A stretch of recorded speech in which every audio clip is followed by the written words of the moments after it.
नमस्कार, मैं विकास कुमार, सहायक आचार्य, राजकीय पीजी महाविद्यालय झुंझुनू। आज का हमारा टॉपिक है मृदा परिच्छेदिका सॉइल प्रोफाइल। पिछले अध्याय में हमने देखा कि मृदा का निर्माण किन किन तत्वों से मिलकर होता है तथा मृदा को प्रभावित करने वाले कारक कौन से हैं। आज के इस टॉपिक में हम अध्ययन करेंगे मृदा परिच्छेदिका के बारे में।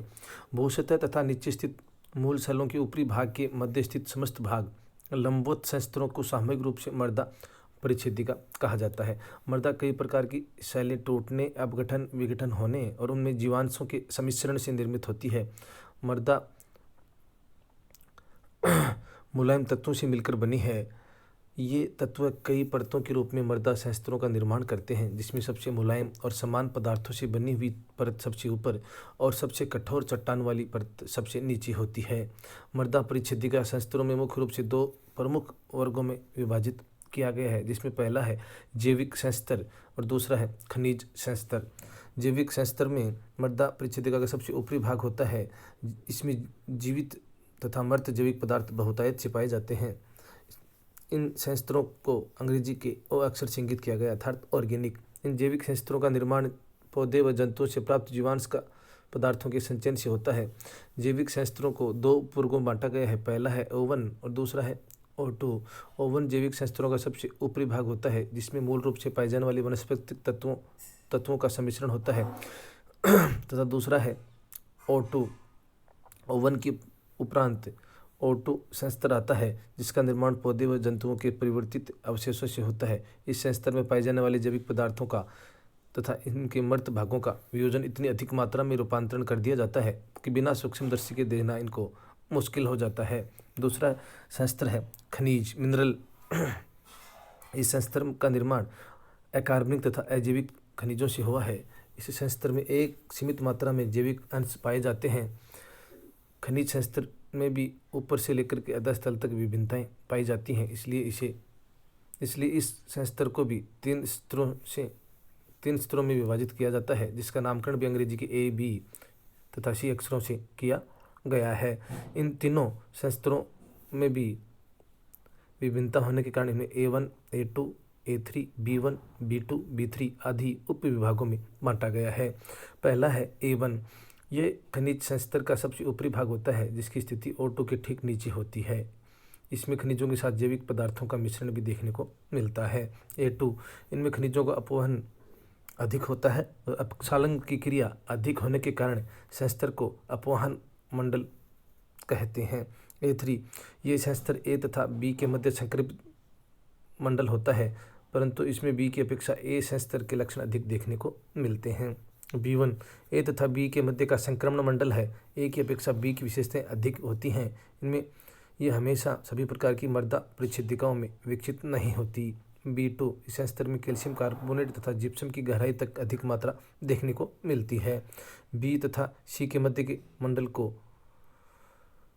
का मंडल है तथा C की अपेक्षा संस्तर के अधिक गुण देखने को मिलते हैं। C इस स्तर को अधोस्तर भी कहते हैं। यह आधार सेल के अपेक्षित पदार्थों को रिगोलित कहते हैं। इसमें आधार सेलों की संरचनात्मक विशेषताएं पूर्ण रूप से देखने को मिलती हैं। D संस्तर मिट्टियों के नीचे संगठित दृढ़ व कठोर आधार सेल के मंडल को D संस्तर कहते हैं। इस प्रकार मृदा के मूल पदार्थ से लेकर ऊपरी सतह तक के वितरण को धरातल के किसी भी भाग पर मृदा परिच्छेदिका के माध्यम से देखा जा सकता है। बात करते हैं वृहद मृदा वर्गीकरण तंत्र की। यह वर्गीकरण सन 1975 में संयुक्त राज्य अमेरिका के मृदा सर्वेक्षण विभाग द्वारा प्रस्तुत किया गया, जिसे संक्षेप में CS कह सकते हैं, अर्थात कॉम्प्रिहेंसिव सॉइल क्लासिफिकेशन सिस्टम। 1975 में अपनाए गए इस सुस्पष्ट नाम के स्थान पर 1990 में मृदा वर्गीकरण शब्द अपनाया गया और जिसे CS की तुलना में साधारण माना गया। इसमें जो मुख्यतः मृदा श्रेणियों को निर्धारित किया गया है, उनमें पहला है एंटीसोल। ये मृदा पूर्णतः विकसित नहीं है, जिसके कारण मृदा संस्तर दृष्टिगत नहीं होता। यद्यपि A संस्तर एक पतली परत के रूप में सी तथा आर स्तर पर आधारित होती है। इसकी विकास को जलवायु अधिक प्रभावित नहीं कर पाती है। दूसरा है स्टोसोल। ये जैविक मृदाएं होती हैं जो वर्ष पर्यंत जल से संतृप्त रहती हैं। हम इन मृदाओं को दलदल, पीट या बंजर भूमि के रूप में पहचान सकते हैं। सी संस्तर में जैविक पदार्थ पर्याप्त मात्रा में विद्यमान रहता है तथा सी संस्तर में मृत्तिका देखने को मिलती है। तीसरा वर्टिसोल। वर्टिसोल मृदाओं के गठन में 35% मृत्तिका क्ले की होती है। इस कारण ही नमी की कमी आती ही इसमें दरार पड़ जाती है। मृत्तिका कणों के व्युत्पत्ति स्रोत उनका मूल पदार्थ है। अतः वर्टिसोल मध्य तापीय उष्णकटिबंधीय जलवायु में मिलती है। यह सामयिक सूखा या मौसमी नमी देखने को मिलती है। चौथा है इनसेप्टिसोल। इन मृदाओं में संस्तरों का शीघ्र विकास देखने को मिलता है जो पूर्ण नहीं होता।